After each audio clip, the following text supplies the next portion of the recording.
É da nossa natureza olhar o mundo com calma, sentir que o futuro nasce de dentro da alma. Porque cuidar da terra é mais que esperança, é plantar agora o verde para colher amanhã bonança. Não é só cuidar da mata, rio ou estrada, é dar teto e vida para quem não tinha nada. Pensar no produtivo com regeneração, energia limpa, cidades resistentes, pessoas no centro da solução. A gente cuida do hoje, com o amanhã para florescer, porque é da nossa natureza fazer acontecer. A cultura é um dos mais preciosos instrumentos de democracia. É um canal de expressão plural que permite a convivência de diferentes vozes, histórias e visões de mundo. E por isso a cultura, tal qual a democracia, deve ser defendida e fortalecida. Essa é a função da Lei Rouanet, a principal política pública de incentivo à cultura brasileira.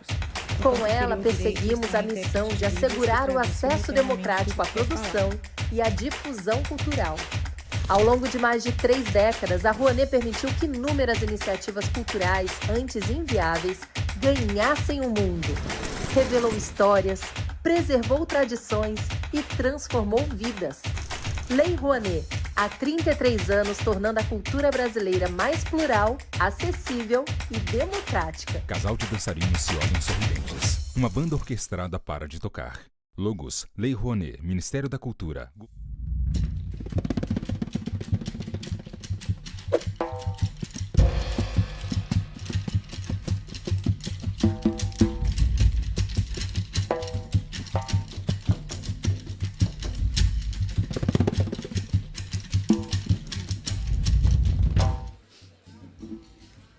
Versos em Chamas. A roda de conversa acontece no Teatro Afonso Arinos. Um grande todo foi montado.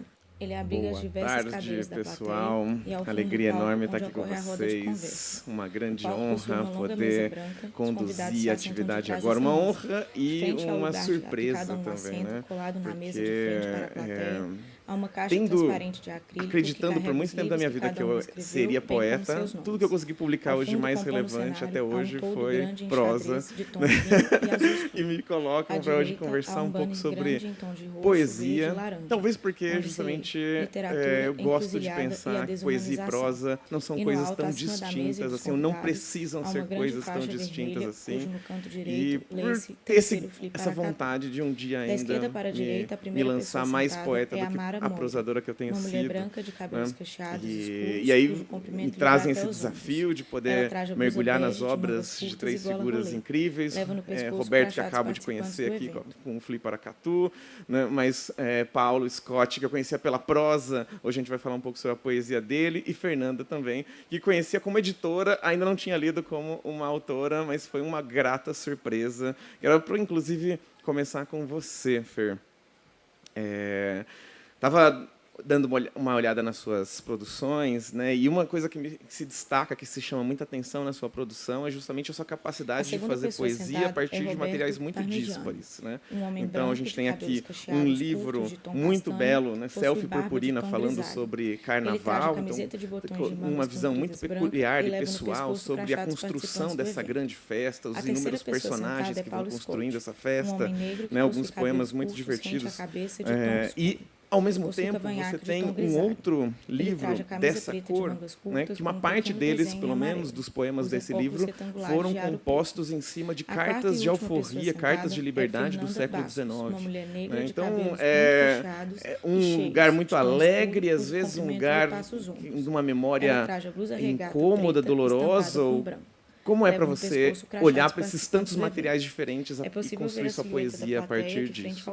E de tempos em tempos ela é filmada e está então, cheia. boa tarde. No canto inferior direito do muito vídeo grande estar aqui. estão os intérpretes de Libras, que intercalam ao longo do vídeo. Toda a equipe, diferentes né? mulheres e homens que sempre trazem camisa preta. Também, eles traduzem simultaneamente tudo do que é Sérgio, falado. da Bianca e do Jefferson. Estou muito feliz e muito honrada de poder participar desse festival e agradecer também ao Afonso Borges, né? Essa figura que vem conduzindo e produzindo esse festival para que ele aconteça, né? E aí, pegando o seu gancho, né, Amara, para falar dessa questão que eu acho que está muito ligada com humor, né? Eu queria reforçar aqui, né, as homenagens. O dia já começou com essa homenagem a esse grandíssimo escritor que nós temos, né, porque a obra continua, que é o Luiz Fernando Veríssimo, que é, então, né, da nossa terra, né, Paulo, mas acho que falou muito bem do Brasil, com humor, falou do mundo também, né, com o seu olhar de alguém que era viajante, e que, com certeza, é uma influência para pensar esse trânsito que muitas vezes a gente tem que fazer, ou não, né? Porque no Brasil a gente passa por muita coisa pesada, né? Com humor, com uma certa leveza. O próprio carnaval, para mim, era muito claro que partia muitas vezes de temas duros, né? E da dificuldade de você estar ali como um corpo negro produzindo uma festa que é a mais importante do nosso país, mas que, como força de trabalho, não se identifica, né? Que essa festa é conduzida por um povo negro que sai de um território negro, de um pensamento negro. Então, o Luiz Fernando Veríssimo certamente é uma influência, acho, para todos nós, porque mostrava, né, o quanto a gente podia falar desses temas difíceis, duros, né, e do quanto a gente estava sempre muito perto de, nessa ânsia de fazer a crítica social, a gente se separar, né, ou a gente agredir, e a literatura dele conseguia ser sempre muito leve. Então, eu lembro, a minha primeira memória de festival é na Feira do Livro de Porto Alegre. Eu sempre fui muito tímida, e depois, por causa da profissão, comecei a virar essa pessoa mais falante, né, construir essa personagem. Mas eu era muito tímida, e a minha mãe sabia que eu gostava dele, tinha me dado livros dele, e me levou na feira para pegar o autógrafo do Luiz Fernando Veríssimo. E aí, naturalmente, como qualquer pessoa tímida, assim que eu parei na frente dele, eu fui ficando nervosa na fila, né? E aí, cada vez que chegava mais perto dele, eu ficava com mais medo. E aí, quando finalmente cheguei no Luiz Fernando Veríssimo, eu travei e não conseguia dizer nada, só ficava assim. E aí ele disse, a minha mãe disse, né, essa daqui é a Fernanda, gosta muito das suas crônicas. E aí ele disse, ele viu a minha situação, e como tímido que também era, né, ele falou assim: bom, Fernanda é o nome da minha filha, é nome de gente boa. E eu comecei a rir. E falando agora eu me emociono, porque foi esse momento especial para mim, né, de um contato com um autor que eu amava muito, que para mim era muito próximo, mas que ali foi difícil. E para encerrar esse preâmbulo, falando em humor, né, eu queria ler um poema, começar lendo um poema desse livro, o Dessa Cor, que foi o meu primeiro de poesia, né, depois veio o Eu Fui Piorar, e o Self Purpurina, que depois, quando rodar aí a roda, eu leio um dele, mas que eu acho que tem um pouco da influência do Luiz Fernando Veríssimo aqui, porque é um poema que fala de solidão, mas eu pelo menos, acho que tem um pouco de humor aí. O título é Like a Rolling Stone ou Bamba. Toda a gente ali sambando, comendo espetinho, cantando Arlindo e Tiaguinho também. Eu, que nem danço nem canto, vou procurando um canto e acompanho o samba na boca de alguém.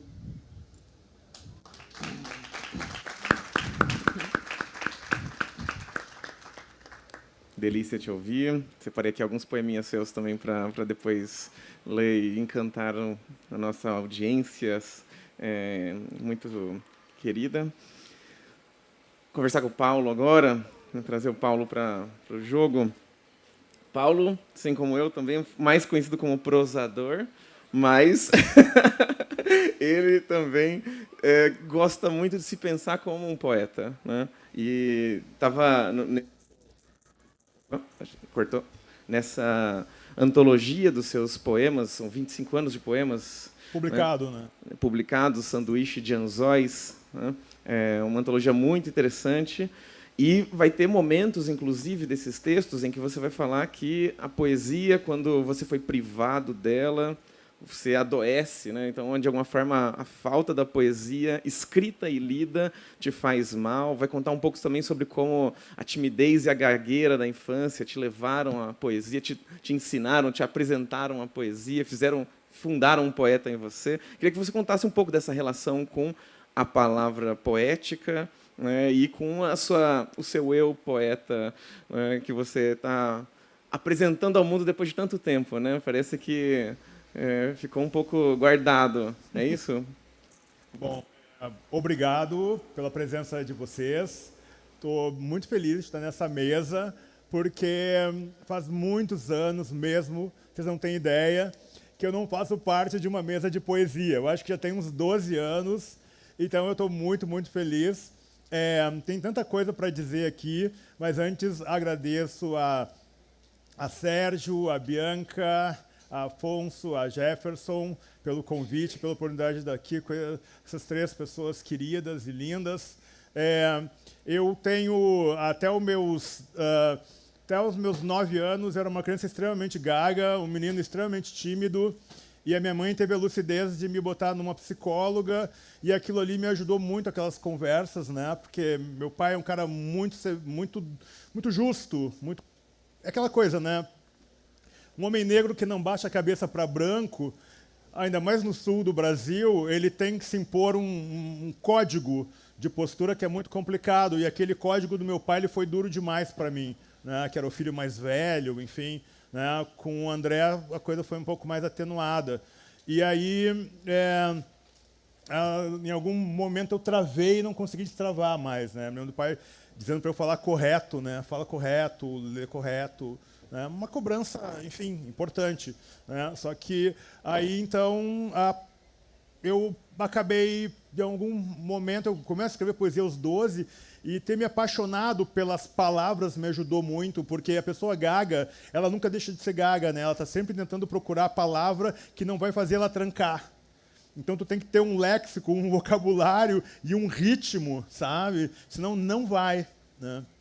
Então, estou muito feliz. Quero dizer para vocês que estou muito emocionado hoje. Eu tenho um amor profundo pela Fernanda e pelo Pedro. Eu tenho uma amizade muito forte com a Fernanda Veríssimo. Né? E num momento muito difícil da minha vida, eu estava com 18 anos e muito desesperado, sabe? E aí, diante de uma querida amiga, uma pessoa muito importante na minha vida, que é muito amiga minha e da Morgana, que é a Carla Ferreira, com quem eu vivi muitos anos, e é uma grande amiga. Temos muito respeito um pelo outro. Ela é professora da UFRJ. Ela me disse, tá, Paulo, mas vamos pensar, para tudo. O que tu quer da vida? Eu falei, eu não sei o que eu quero da vida. Né? Não sei, eu não consigo mais. E ela disse, tá, mas quem tu quer ser? Pensa alguém assim próximo que tu queria ser. Eu falei, pô, eu queria ser o Fernando Veríssimo. Uhum. Eu tenho essa relação com ele, assim, sabe? E ele é um cara muito importante para mim. Então, é um dia muito pesado para todos nós. E eu queria ler para a gente, eu acho que a gente tem menos de meia hora aqui, eu queria ler um dos poemas aqui, que é um poema que eu fiz para as minhas 2 avós.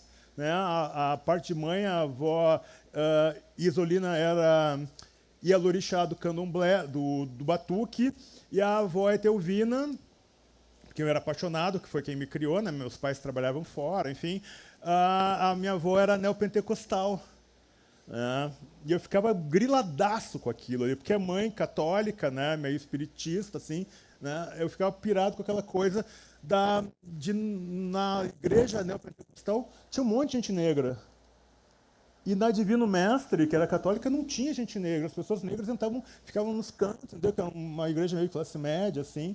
Então, para as 2 avós. E chama... Bom, eu nasci numa das ruas mais violentas de Porto Alegre, né, no alto do Morro da Maria Degolada. Então, não adianta você mudar de mobilidade, nunca sai de você, né? Fiquei lá até os 6 anos. E então é isso. O ônibus sai da avenida asfaltada, volta para o planeta das ruas de chão batido. A ponta do meu dedo varre o fundo do potinho de iogurte. A língua espera. 4 da tarde. O ônibus chacoalha, não há passageiro em pé. E o doce que fica no azedinho é com um cheiro de morango que perfuma o cheiro da favela. História real. Sentada a meu lado, minha avó me observa. Me observa entretida em silêncio que não pergunta. a tampa lambida ainda grudada na borda do potinho, e o falso alumínio roçando seu falso prateado astronauta contra a minha bochecha. Ônibus, favela dentro. Favela, uma troca de cores que nunca mais sairá da minha cabeça. O comercial da televisão, a embalagem durando em ser minha amiga, no cor-de-rosa, no plástico azurado. Favela, uma fresta de luz no fundo de uma caverna. O olhar de minha avó, no balanço tapete voador. Das coisas trincadas. E nas coisas trincadas, uma forma de não ser passageiro. Uma forma de escapar daqui. Obrigado.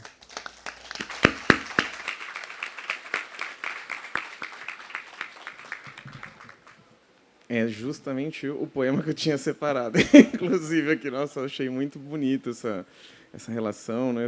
Essa lembrança desse potinho, desse copinho de iogurte. Achei essa cena muito, muito emblemática e bonita. É um dos meus poemas favoritos do livro. Gostei bastante. Muito obrigada, Paulo. Roberto Parmegiani.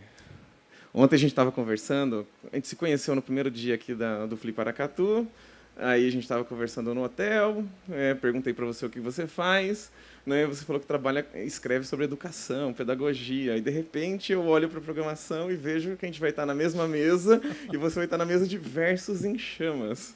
Você é um poeta também.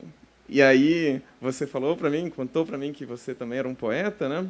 E aí a outra questão, quero que você então fale um pouco sobre o seu trabalho de poesia, mas uma das coisas interessantes foi justamente que você me contar que escreve em português, né? Então, ou seja, brincar de escrever num outro idioma. Acho que essa experiência de estar distante do nosso idioma materno faz com que a gente perceba muitas coisas do nosso idioma materno e também dessa língua que a gente está em contato mais cotidiano fora de casa, né? Sei lá, não sei exatamente se você mora aqui ou lá, mas essa era uma das coisas que eu queria te perguntar. E antes eu ia ler um poema assim, que eu encontrei seu, que eu achei divertido e que acho que fala um pouco dessa sua relação com a língua portuguesa também, né? É um poema que está no livro Felicidade Submersa. Chama Algumas Palavras.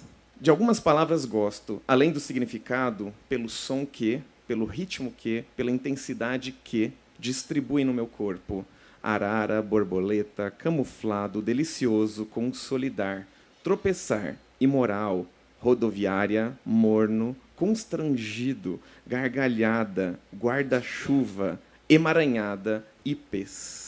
E aí é muito interessante brincar de trazer essas palavras que muitas vezes a gente vai olhar para elas e pensar que são palavras comuns, banais do dia a dia, mas ele está vendo coisas que meros usuários da língua muitas vezes não conseguem mais ver, né? Então acho que você descobre também belezas que ficam guardadas nessas palavrinhas. Eu quero que você conte para a gente um pouco do que você encontrou nessas palavras. Muito obrigado, Amara. Escolheu o poema certo. Boa tarde a todos e a todas. Eu também estou muito feliz de estar aqui com vocês. Agradeço pelo convite. Eu volto sempre com muita felicidade ao Brasil, porque é um país que eu amo, é uma língua que eu amo, e estou muito feliz de estar aqui com vocês para falar de poesias também, porque acho que é muito importante. Eu vou falar agora por quê. E queria agradecer também à equipe que trabalha no festival e, em particular, queria agradecer aos profissionais que estão traduzindo em Libras as mesas, que fazem um trabalho maravilhoso. Então, eu sou formado em pedagogia, trabalhei muitos anos como educador, mas quando comecei a escrever, eu comecei a escrever poesia. A minha escrita de livro de infância é também, para mim, uma poesia. Eu considero poesia.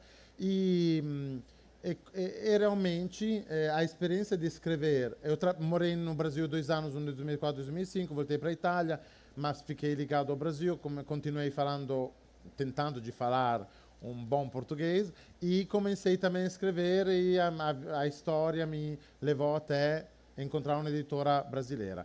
E o desafio de escrever poemas em português foi um desafio, foi uma tentativa de brincar com a língua. A poesia é brincar com as palavras e, às vezes, ter um limite ou uma dificuldade, porque escrever em português, para mim, é muito difícil, precisa de muito empenho, mas ter um limite ajuda também a descobrir algo. Este poema que você escolheu conta muito bem essa coisa. A ideia é que, daquelas palavras, eu gosto do som e aquilo que desperta em mim além do significado.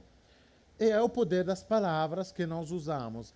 E eu acho que a coisa mais importante que me ensinou tentar de escrever em português é a ideia, recuperar o valor e a centralidade da palavra no trabalho da escrita, que seja na poesia ou na prosa ou no jornalismo em geral. Recuperar qual é a importância e o valor e o respeito e a responsabilidade que temos no usar as palavras. Um amor que não é um amor assim leve, é um amor duro às vezes, porque hoje, vou falar da Itália, assim ninguém vai ficar. Hoje na Itália vão sendo publicados livros muito ruins, que acho que as árvores ficam também perdidas lá. Mas por quê? Porque hoje tem um uso da palavra muito sem noção. Eu acho que quando eu escrevo um poema em português, ou escrevo um texto em português, eu preciso ficar muito ligado naquilo que estou fazendo, pensar na palavra que estou utilizando, não desgastar o sentido. Então, isso é uma aprendizagem muito importante. E esse amor entre as palavras, para mim, é um amor... O Roland Barthes falava que as palavras são como a pele. Eu falo uma palavra, você responde a outra palavra, é como se a nossa pele se tocasse. Eu acho que essa responsabilidade, quando eu falo uma palavra, quando eu escrevo uma palavra, quando eu uso uma palavra, quando eu construo um texto, eu estou construindo uma relação de amor e de afeto com o outro. Então, usar aquela palavra tem que ter esse respeito. E nesta realidade tão difícil na qual nós vivemos, neste mundo, nessa sociedade horrível na qual todo mundo está morando, acho que tem uma responsabilidade e um papel da literatura e da poesia, que é a forma mais pura de literatura, para mim. Então, mas disso eu talvez vou falar depois. Obrigado.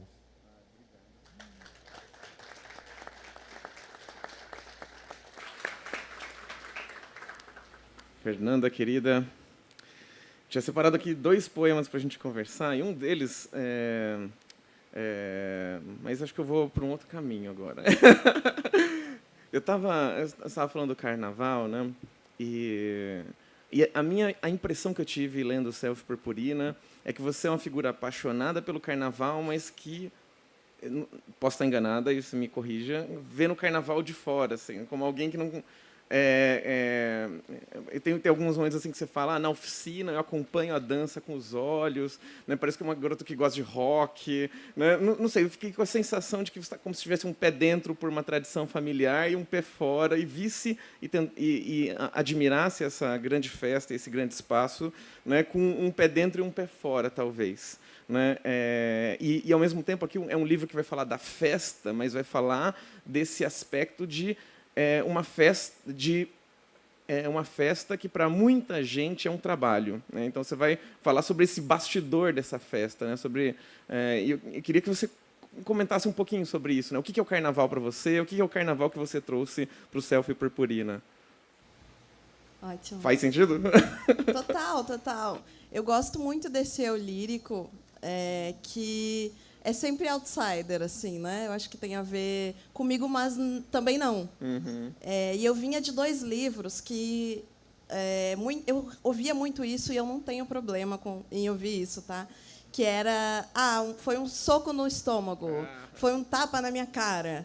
E, além disso, especialmente no Eu Vou Piorar, eu falava muito de questões familiares e eu fiquei sabendo de um zum da minha família, de que eles tinham ficado tristes com o livro, que eles tinham ficado ofendidos.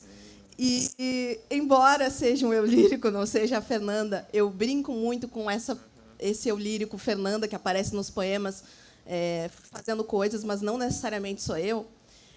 Eu fiquei pensando nisso, que poesia era essa que eu estava fazendo naquele momento, que fazia a minha família se sentir mal, que muitas vezes podia não dialogar com eles, né? Em que lugar que eu estava, que eu tinha já livros que faziam pessoas que não me conheciam ler e, eventualmente, querer me conhecer, e que deixavam a minha família no incômodo. Então, eu decidi, naquele momento, embora eu goste de me sentir livre, assim, né? Naquele momento, eu decidi que eu tinha que escrever um livro para a minha família, para dialogar com a minha família. E a forma que eu encontrei de fazer isso foi o que era a noção de família, realmente, assim, né? Para mim, assim. E o que eu achava que podia ser um legado, não só com a noção de uma família já que eu tinha, né? Então, aquela família que tinha me trazido até aqui, mas aquela que eu queria construir. Por exemplo, né? Eu não tinha, até aquele momento, um livro que eu achasse que o meu filho, Francisco, que tem 1 ano e meio, pudesse ler. Né? Como eu podia construir, porque a editora, a curadora, né, Ana Elisa Ribeiro, quando me convidou para fazer esse livro, ela falou, não se sinta amarrada, mas é infanto-juvenil. Se você topar, vai ser legal que seja infanto-juvenil. E eu fui nessa viagem. Os outros livros, eu acho que, embora eu saiba que eles passam por escolas, assim, eu não fiz com esse foco. Né? E aí eu lembrei da história do meu avô, que é um carnavalesco de Porto Alegre, muito conhecido, né?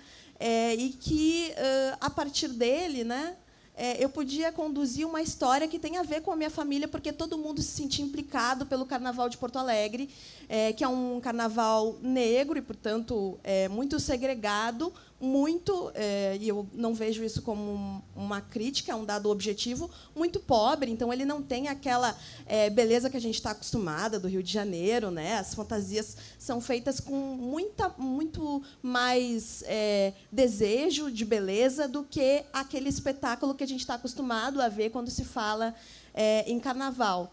E eu considerava que eu podia dar uma contribuição com o meu olhar, essa contribuição de alguém que ia olhar justamente de fora. Esse é o lírico que eu queria, era aquele que fosse olhar de fora. Não necessariamente porque eu estaria ou não lá dentro, mas acho que se mistura um pouco também com a minha condição de alguém que, por ouvir tanto sobre o carnaval e sobre os problemas do carnaval, não romantiza tanto, né? Porque eu tinha esse relato de quem vivia o carnaval e que conhecia as pessoas e tudo mais. Então, é um livro que parte desse olhar de quem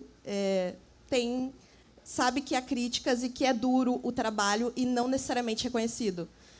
E também porque é uma espécie de um canto de despedida, no sentido de que, quando eu comecei a produzir esse livro, né, a gente estava ainda muito dentro de uma grande derrota que houve na cidade, porque o carnaval ele acontecia no centro da cidade, né, que foi, por algum momento, muito negro, e o carnaval foi retirado desse lugar e levado para uma região muito distante. Né? Foi uma grande derrota política do carnaval, e as pessoas que já se deslocavam, né? E que você tinha também um lugar ali de gente de vários lugares da cidade se deslocar com facilidade. Então, as várias periferias de uma cidade que não é tão grande como Porto Alegre, mas que você precisa se deslocar, você tinha no centro esse lugar de dignidade. Né? E aí você foi colocado para um outro lugar, com promessas de que você ia ter um grande sambódromo, que nunca se realizou, que está sempre com problemas. Enfim, então, eu queria dar conta de falar de muitas coisas que eu não consegui, e aí, no final, eu resolvi que seria um livro de flashes, e aí virou Selfie Purpurina. Eu vou ler, são poemas curtos, então eu vou ler 2, rapidamente, só para vocês terem uma ideia de como é que ficou. Né? Então, eu vou ler primeiro A Voz do Meu Avô, parte 2. Sempre havia um enredo, com uma ala africana, memória de uma origem, homenagem de força guerreira, de soldados e rainhas, para salvar mães afro-brasileiras. A Voz do Meu Avô, parte 3. A origem era a África. O presente era a religião. A baiana cuidava da tradição. E, por fim, A Voz do Meu Vô, parte 4. Lembrar sua beleza. De novo. A Voz do Meu Vô, parte 4. Da mamãe porta-bandeira, nenhuma foto para lembrar sua beleza. Em Pelotas, quem a viu passar fala de leveza e de destreza. Mas da mamãe porta-bandeira, não há foto para lembrar sua beleza.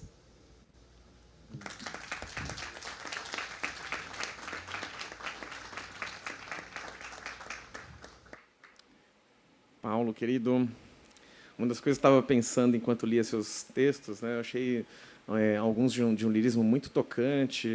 Esse do ônibus me chamou muita atenção, mas o poema inicial também me pareceu belíssimo, e vários outros momentos que também se destacaram. Mas aí teve um ponto em específico que lembra um pouco de uma conversa que a gente teve ontem, voltando para o hotel. E aí você usou uma palavra que eu não conseguia identificar. Era uma palavra, ao mesmo tempo, do português, mas um uso que eu não lembro nem qual que era a palavra mais, mas que deu uma... Encarnado. Qual que era a frase, você lembra? Eu disse, mas você ficou encarnada. E aí você me olhou assim, como assim encarnada, Paulo Cor de vermelha. Fiquei ruborizada. Focada. Né? E eu encontrei muitos momentos aqui no livro em que você vai fazer uso de expressões que eu olhei para essas palavras e fiquei, isso aqui é um neologismo, é uma brincadeira. Aí eu dava um Google, aparecia em gauchismo. Né? E aí eu queria justamente te perguntar a respeito disso, assim, né? Trazer esse português que te forma para dentro da poesia é um ato consciente, assim, você quis causar esse estranhamento ao trazer esses termos, esses momentos, né? A fuder, por exemplo, né? Mas tem algumas outras expressões que eu encontrei também que parece que só faziam sentido em Porto Alegre ou Rio Grande do Sul, assim, né?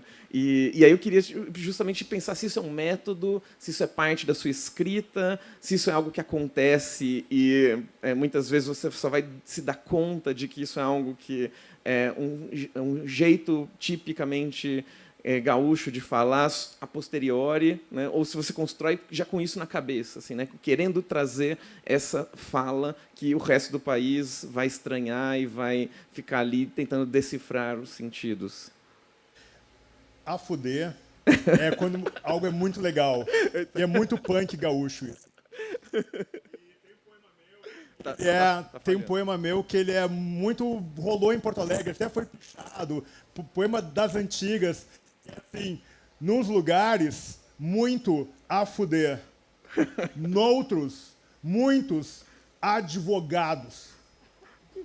Parece que nos lugares vão... Um lugar muito legal, no outro lugar muito merda, sabe? E eu quero dizer rapidamente que a poesia ela é a grande chave para desacelerar a aceleração do neoliberalismo, do direito da morte que é praticado aqui no Brasil. Então, tem uma força muito grande nesse caos aqui, sabe? E eu acredito muito que os afetos eles estão todos borbulhantes aqui. Esse livro aqui, gente, tá? Direito Constitucional Antifascista, que eu lancei esse mês, que é pela maior editora jurídica do país e a terceira maior editora do mundo, a Thomson Reuters. Esse livro aqui, ele tem um conceito do qual eu me orgulho um pouco, que é ética jangadista. Contra a ética da violência invasora. Pega aqui, ó. Contra a ética da violência invasora, a ética jangadista, porque uma jangada não tem porão para levar corpos, não tem porão para acumular, não tem deck de capitão, não tem gabinete de capitão. Você precisa estar olhando no olho do outro para manter o equilíbrio numa jangada. Jangada é provisório, é rústico, no bom sentido do rústico. Então, vamos desacelerar. E essa desaceleração precisa da inteligência negra indígena para salvar esse país. Então, eu acho que eu fiquei bem surpreso que eles bancaram esse livro, porque é uma editora super tradicional. Essa ética jangadista não seria possível sem 2 versos de um poema dessa senhora aqui do meu lado. Porque jangada não é só resgate, jangada é preparação também. E tem um poema dela que eu falei, a palavra é preparação, que eu estava procurando a palavra, né? Mas como eu trato isso no direito antifascista, né, eu dei uma segurada. Né? E é nesse afeto... Deu aqui? E é nesse afeto que as coisas... Não, né? E é nesse afeto que as coisas acontecem. Eu fiz uma mesa com Eliane Marques recentemente. Leiam uma poesia de Eliane Marques, eu recomendo. E essa desaceleração está nos afetos e nos ensinamentos mais sutis. Todo sagitariano que encontra toda pessoa sagitariana que encontra uma pessoa pisciana, né, pela frente é uma sagitariana feliz. E Morgana é pisciana. Então, Morgana deixa, né, da minha convicção, né, da minha oratória de pastor, né, da minha convicção, aquela coisa, entusiasmo, ela só vai dando linha, aí ela deixa, ela diz, repensa. E uma das coisas que mais me ensinou, eu gosto de dizer que lá em casa é uma residência literária permanente, que a gente lê uns textos dos outros, e uma das coisas muito bonitas foi poder acompanhar a construção do romance Ao Pó, da Morgana, que ganhou o Prêmio São Paulo. E ela tem uma protagonista absolutamente encantadora, que é a Sofia, que é uma menina que sofre abuso do seu tio, depois abuso...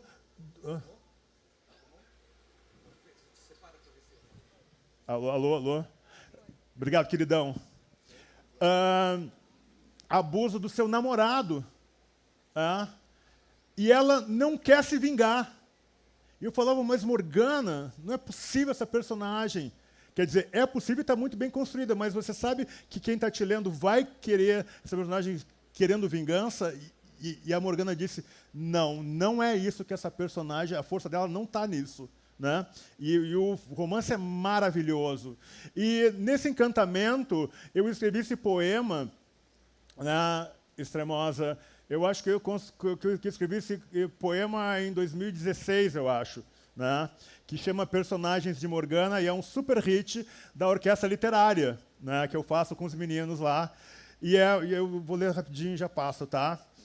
E tem uma melodia lindíssima. Personagens de Morgana.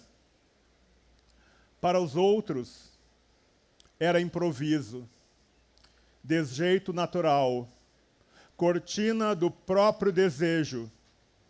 Às vezes em que não lutou como alguém de coragem lutaria. Não quer internet, não quer somatório.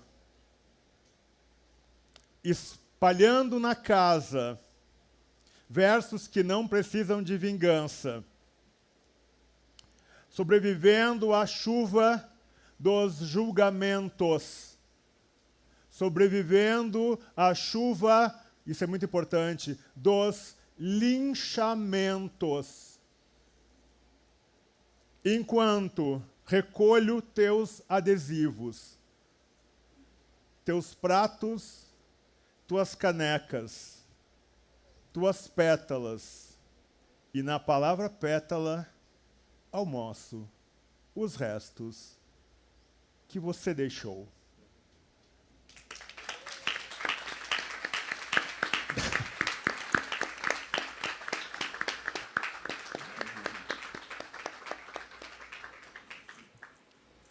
Roberto, agora conversa contigo. Queria que você falasse um pouquinho... Você falou um pouco sobre escrever livros infantis e considerar esses livros também poesia, né? Acho que valia a pena você contar um pouquinho sobre... Falar um pouco sobre essa experiência dessa poesia nesse gênero específico de obras que você escreve E eu queria que você desse também uma palhinha sobre a diferença entre os seus poemas em italiano e em português. Assim, né? O que você faz quando você faz em italiano? O que você faz quando faz em português? Eu vi alguns poemas no seu blog, acho, no seu site, eu acompanhei. Mas eram poemas antigos, assim, dos 10 anos. Tinha um poema para o Berlusconi. Queria que você falasse um pouco.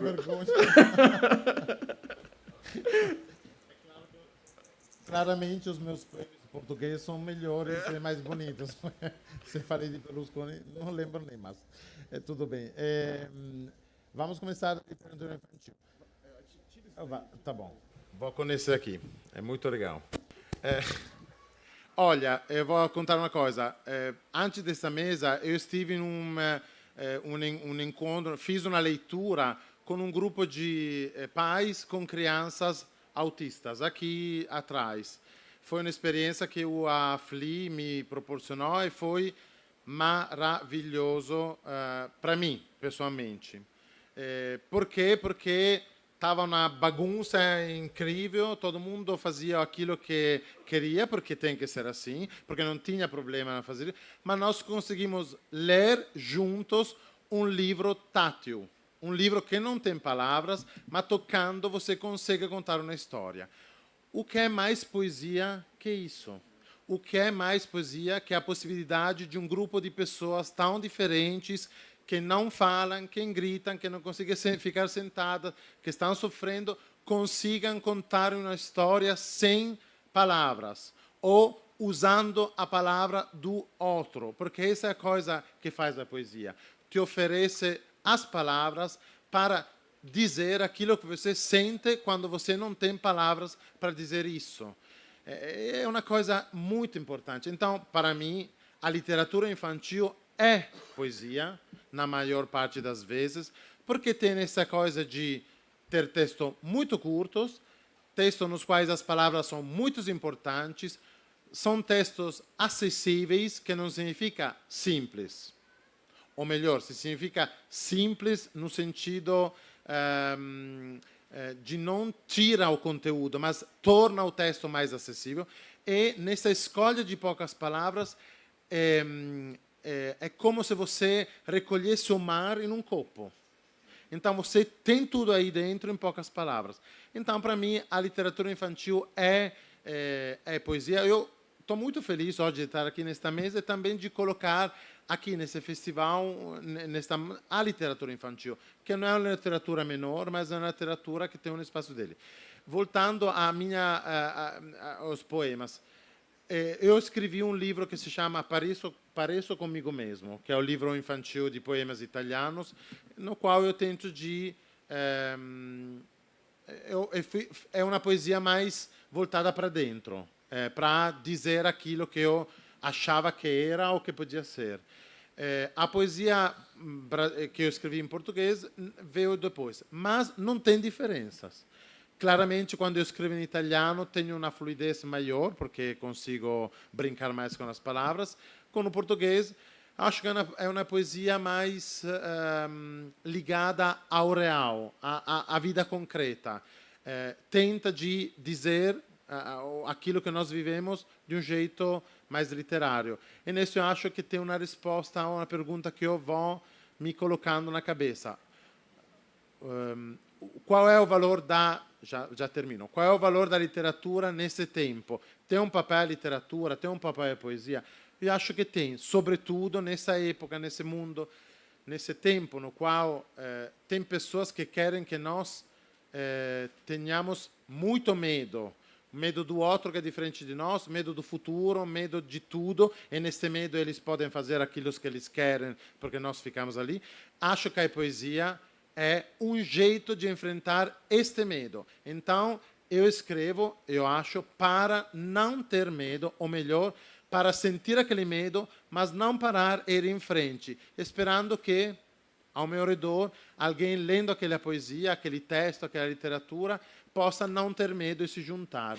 E nesse nos juntar, estamos construindo e escrevendo a literatura da nossa sociedade. Obrigado.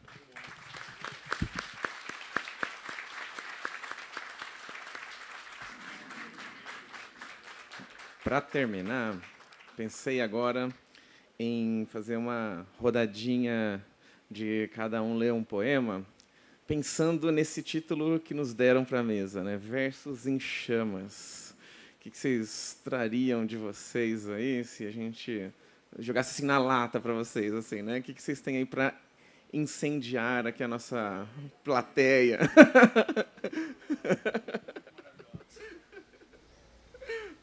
Começa?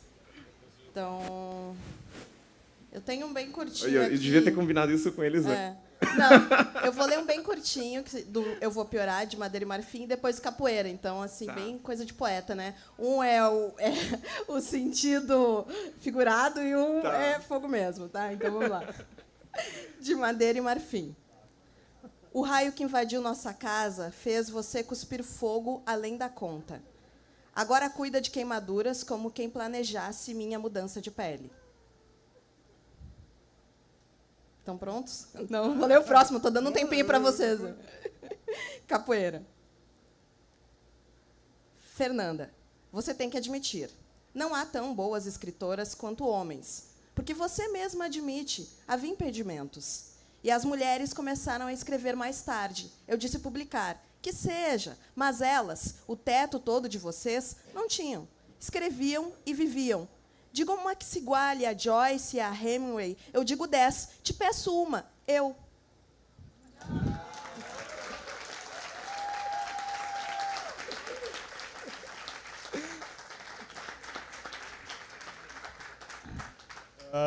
Eu ia ler outra coisa, mas eu ia ler um que é Nelson Mandela é solto, que é o dia que o meu irmão saiu do hospital em Londres, mas ele é muito longo, Deu Fuego, né?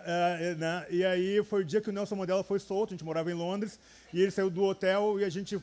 Do hotel, não, do hospital, né? E aí a gente estava indo de ônibus para casa, e aí a gente passou bem em Trafalgar Square, tava aquela festa ali, louca, mas fica para uma outra vez. Eu vou, pela provocação, eu vou ler, porque eu tenho muita dicção.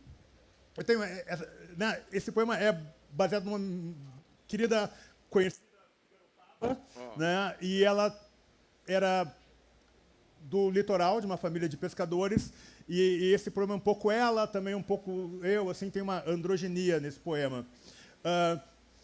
Surfistas chegam com suas caminhonetes, com seus óculos escuros, com suas caminhonetes de surf e o seu implacável silêncio. Transportam seu recorte nômade, emparedam as ondas do sol, esta febre que nunca está no lugar. Tenho minha camiseta de surfista, portanto, sou surfista.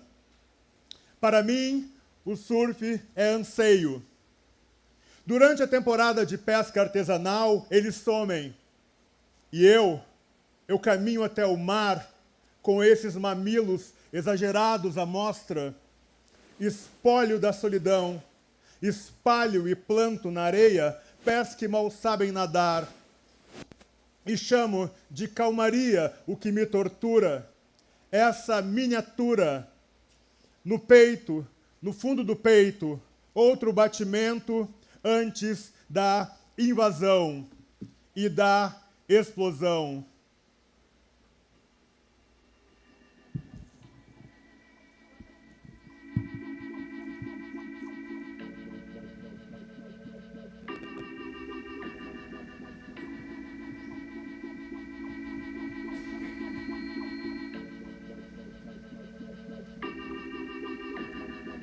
Obrigado.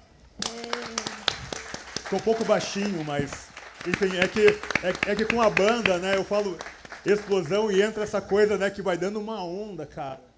Né, e as pessoas, cara, tá me dando uma onda. Olha, eu só tenho poesia bonzinha e da avó adormecida. Mas eu achei uma em italiano, você vai ouvir em italiano, então tá tudo bem. Se chama... Seus lábios. Quelle labbra, le sue labbra, così vicine e calde, così morbide, così. Lo bacio, non resisto, si ritrae, chiude gli occhi, mi guarda di nuovo a lungo, un desiderio antico, l'attesa di quel momento. Mi avvicino, lo bacio, mi bacia, il profumo di bucato, i capelli tra le mani, quelle labbra, le sue labbra, dolci come il silenzio, una danza, conoscersi e riconoscersi. Mi fermo, guardo, sorrido, sorride, abbassa lo sguardo, non resisto. Attimi, sogni, ricordi, un movimento eterno, basta prendere il ritmo, il giusto passo. E adesso lo bacio, mi bacia, siamo qui, ora, quelle labbra, le sue labbra, finalmente.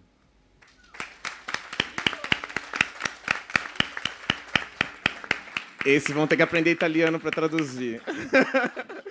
Muito obrigada, que alegria estar aqui com vocês. Espero que vocês tenham gostado, espero que vocês também tenham gostado. Eu amei. Beijo.